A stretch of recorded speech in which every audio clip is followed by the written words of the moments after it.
dengan Bani Israel. Bani Israel itu, Bani itu orang, Israel itu berjalan, El itu Tuhan. Bani Israel itu orang yang berjalan menuju Tuhan. Itu dialog antara seorang utusan Allah dengan Bani Israel, dengan seorang pejalan, dengan seorang pencari. Jadi seperti guru dengan murid lah kira-kira, kontekstualnya begitu. Apa yang dikatakan Rasul kepada Bani Israel? Perkataannya begini,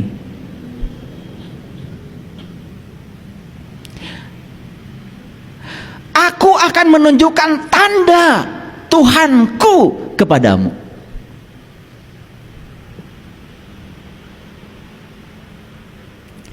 Dan aku akan menjadikan tubuhmu yang berasal dari tanah itu menjadi burung.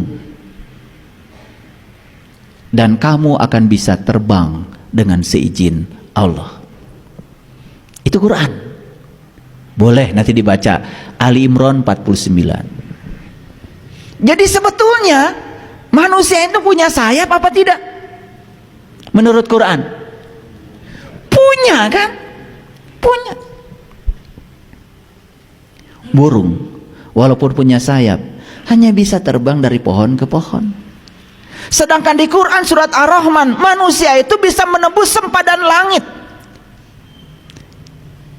bisa hijrah dari alam lahir menuju alam batin, bisa hijrah dari alam yang rendah menuju alam-alam yang tinggi dengan sayapnya. Jadi sayap di situ jelas melambangkan lambang kecepatan. Makanya Nabi Muhammad Isra Mi'raj pakai buruk, digambarkan sebagai burung. Ada sayapnya.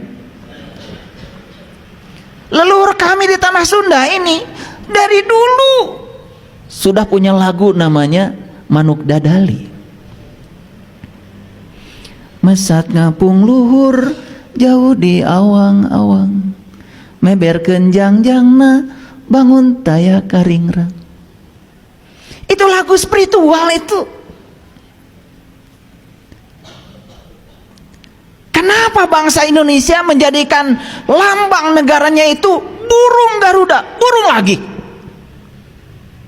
Nabi Sulaiman perjalanan spiritualnya juga pakai burung hudhud. Luar biasa.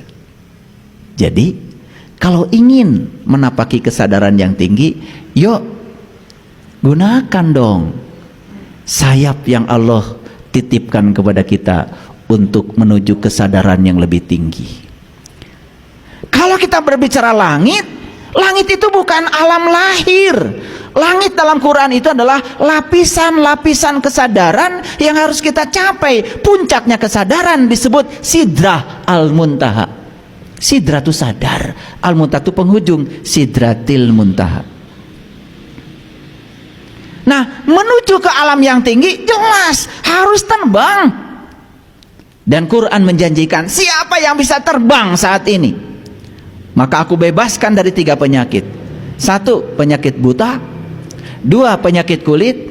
Kedangkalan pemahaman, kedangkalan pengetahuan. Karena itu sangat berbahaya. Karena orang yang dangkal pengetahuannya biasanya penyakitnya adalah alergi. Alergi terhadap perbedaan maksudnya. Asal orang lain beda dengan dia, walaupun orang lain benar, dianggap salah. Makanya orang yang suka menyalah-nyalahkan orang lain yang tidak siap menerima perbedaan, jelas masih punya penyakit kulit. Geget red wae. Atau melihat perbedaan itu bukan menerima dan menghargainya. Atau gatel. Kalau gak komentar, gatel. Kalau nggak nyerang orang, gatal.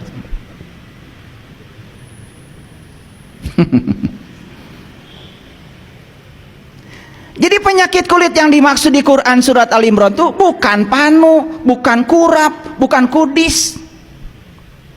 Karena itu bukan urusan Rasul, itu urusan dokter kulit.